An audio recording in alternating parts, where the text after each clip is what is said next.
ঠাকুর মা স্বামীজির শ্রীচরণে ভক্তিপূর্ণ প্রণাম জানিয়ে আজকের নিবেদন শ্রী শ্রী মায়ের কথা। স্বামী অরূপানন্দ, পর্ব 23। 28শে অঘ্রাণ শুক্রবার।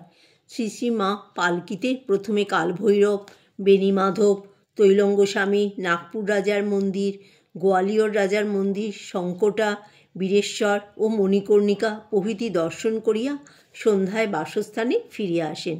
গোলাপ মা ও মায়ের স্ত্রী ভক্তেরা গাড়িতে এবং খগেন মহারাজ পালকির সঙ্গে সঙ্গে হাঁটিয়া গিয়াছিলেন। অন্য আরেক দিন বৈদ্যনাথ ও তিলক ভাণ্ডেশ্বর দর্শন করিয়া মা বলিলেন, এ স্বয়ম্ভু লিঙ্গ। পরে একদিন সন্ধ্যার প্রাক্কালে কেদারনাথ দর্শন করিতে গেলেন। কিছুক্ষণ গঙ্গা দর্শন করিয়া সন্ধ্যারতি দর্শন করিলেন। বলিলেন, এ কেদার ও সেই কেদার এক, যোগ আছে, একে দর্শন করলেই তাকে দর্শন করা হয়, বড় জাগ্রত। একদিন মা সারনাথ দেখিতে যান, কয়েকজন সাহেবও দেখিতে গিয়াছিলেন। তাহারা সকলে অবাক হইয়া সারনাথের পুরাতন কীর্তি দেখিতেছেন। মা বলিলেন, যারা করেছিল তারাই আবার এসেছে, আর দেখে অবাক হয়ে বলছে, কি আশ্চর্য সব করে গেছে। সারনাথ হইতে ফিরিবার সময় মহারাজ নিজের গাড়িতে মাকে পাঠাইলেন। প্রথমে মা কিছুতেই রাজি হন না, বলেন, না না, ও গাড়িতে রাখাল এসেছে, রাখাল ওরা যাবে, আমার এই গাড়িতে কষ্ট হবে না। মায়ের গাড়ি রওনা হইয়া দৃষ্টির বাহিরে যাইতেই মহারাজ যে গাড়িতে উঠিয়াছিলেন, উহার ঘোড়া খেপিয়া গিয়া গাড়ি সমেত রাস্তার পাশে খানায় পড়িল। মহারাজের শরীর বহু স্থানে ছড়িয়া গিয়া রক্তারক্তি হইয়াছিল। মা এই ঘটনায় বলিয়াছিলেন, এই বিপদ আমারই অদৃষ্টে ছিল।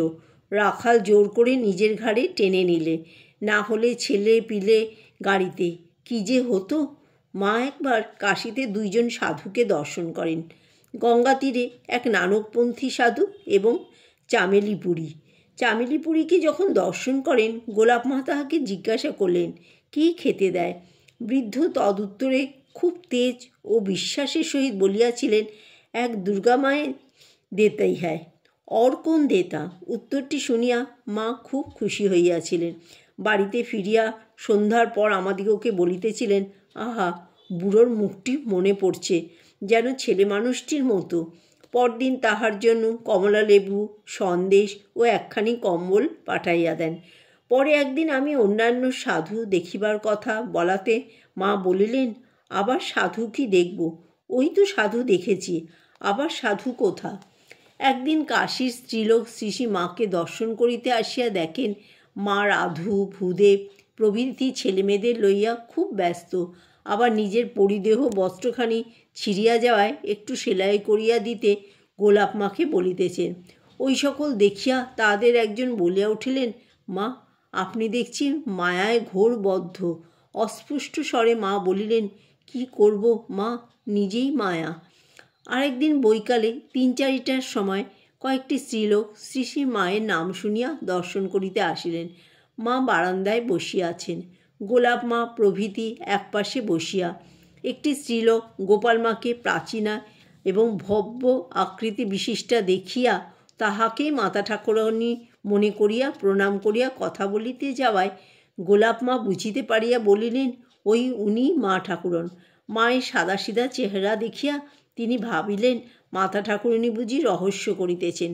গোলাপ মা আবার বলায় তিনি যেমন মাকে প্রণাম করিতে গেলেন, অমনি মাও হাসিয়া বলিলেন, না না, ওই উনি মা ঠাকুরন।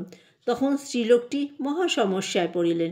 গোলাপ মা এবং মা বারবার পরস্পরকে দেখাইয়া বলিতেছেন, ওই উনি মা ঠাকুরন, আমরা দেখিয়া হাসিতেছি। শেষে যখন তিনি গোলাপ মাকেই মাতা ঠাকুরানী সাব্যস্ত করিয়া তাহার দিকে ফিরিতে গেলেন, তখন গোলাপ মা তাহাকে ধমক দিয়া বলিলেন, তোমার কি বুদ্ধি বিবেচনা নেই? দেখছো না মানুষের মুখ কি দেবতার মুখ? মানুষের চেহারা কি অমন হয়?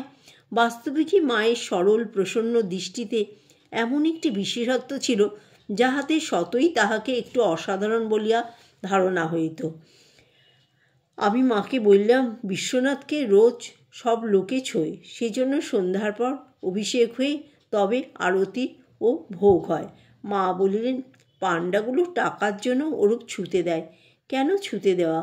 দূর থেকে দর্শন করলেই তো হয়। যত লোকের পাপ এসে লাগে, কত অসৎ চরিত্র, নানা রকমের লোক সব ছোঁয়। এক একটা লোক এমন আছে যে ছুলে সব শরীর গরম হয়, জ্বালা করে, তাই হাত ফাত ধুয়ে ফেলতে হয়। এখানে তবু লোকের ভিড় কলকাতার চেয়ে কম। আমি বললাম, এখানে যে মহারাজদের অনুমতি নিয়ে এলে তবে দর্শন হয়, ভিড় কমাবার জন্য এই ব্যবস্থা করেছেন। মা বললেন, হ্যাঁ, কে এত সাত জায়গায় দরবার দিয়ে আসতে চায়। পাগলি মামি এখানেও মাকে জ্বালাতন করিতেছেন, সেই কথার উল্লেখ করিয়া মা বলিলেন, হয়তো কাটা শুদ্ধ বেলপাতা শিবের মাথায় দিয়েছি, তাই আমার এই কণ্টক হয়েছে। আমি বললাম, সে কি, না জেনে দিলে দোষ কি? মা বলিলেন, না না, শিব পূজা বড় কঠিন, ওতেও বড় দোষ হয়। কি জানো, যাদের শেষ জন্ম তাদের কর্মগুলো সেই জন্মেই ভোগ হয়ে যায়। আমি তো জন্ম অবধি কোনো পাপ করেছি বলে মনে পড়ে না। 5 বছরের সময় তাকে ছুঁয়েছি। আমি না হয় তখন না বুঝি, তিনিও তো ছুঁয়েছেন। আমার কেন এত জ্বালা? তাকে ছুঁয়ে অন্য সকলে মায়ামুক্ত হচ্ছে, আর আমারই কি এত মায়া? আমার যে মন রাত দিন উঁচুতে উঠে থাকতে চায়, জোর করে তা আমি নিচে নামিয়ে রাখি দয়ায় এদের জন্য। আর আমার এত জ্বালাতন। আমি বললাম, মা, যতই করুন না কেন সহ্য করে যাবে, মানুষ হুঁশে থাকলে রাগে না। মা বললেন, ঠিক কথা বাবা, সহ্যের চেয়ে কিছুই নাই। তবে কি জানো, রক্ত মাংসের শরীর, হয়তো রেগে মেগে কিছু বলে ফেললুম। আপন মনে বলিতেছেন, যে সময়ে বলে সে বান্ধব, অসময়ে আহা করলে কি হয়। জয় মা শারদা।